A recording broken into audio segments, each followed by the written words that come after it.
સૌ પ્રથમ તો ગરવા ગિરનારની આ પવિત્ર ભૂમિમાંથી આપ સૌ જે કાંઈ ન્યૂઝ ચેનલ ભાઈઓ પરિવારો આવ્યા છો અને એના માધ્યમથી જે આપણી સનાતન સંસ્કૃતિના જે પરિવારો જોઈ રહ્યા છે તમામને આ મહાશિવરાત્રિ પર્વની હું ખૂબ ખૂબ શુભેચ્છા આપું છું.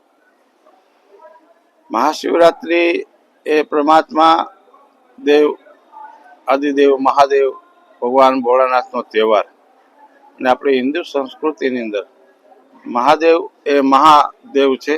એટલે ખાસ તો આપણી આ પરંપરા છે કે શિવરાત્રિના દિવસે એ શિવ ઉપાસના માટે, શિવ ભક્તિ માટે, ભજન માટે, ભોજન માટે આ મેળો ઉજવાય છે.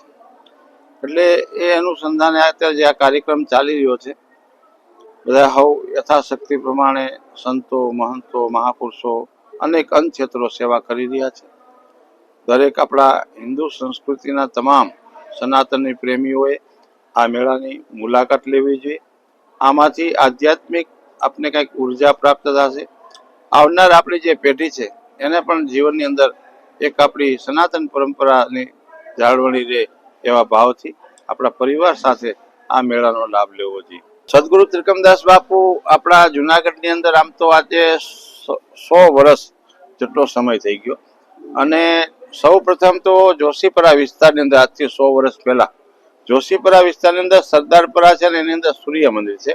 ત્યાં એ સદગુરુ ત્રિકમદાસ બાપુએ અન્નક્ષેત્ર આજથી 100 વર્ષ પહેલા પ્રારંભ કરેલો અને ત્યારે રેલવે દ્વારા લોકો આવી શકતા અથવા તો ગાડાઓ અથવા તો ઘોડા દ્વારા માણસો યાત્રા કરતા.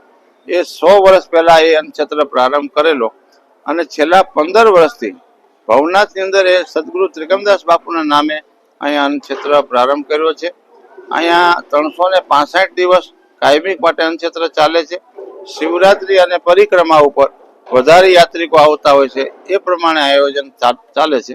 આ શિવરાત્રીમાં 5 દિવસની અંદર 30 થી 35 હજાર માણસો આ અન્નક્ષેત્રમાં પ્રસાદ લે છે અને જે કાયમિક 365 દિવસ જે અન્નક્ષેત્ર ચાલે છે એ પર ડે 125 થી 150 માણસો અહીં આવીને પ્રસાદ લે છે અને આ સેવા આ સંસ્થા દ્વારા થઈ રહી છે.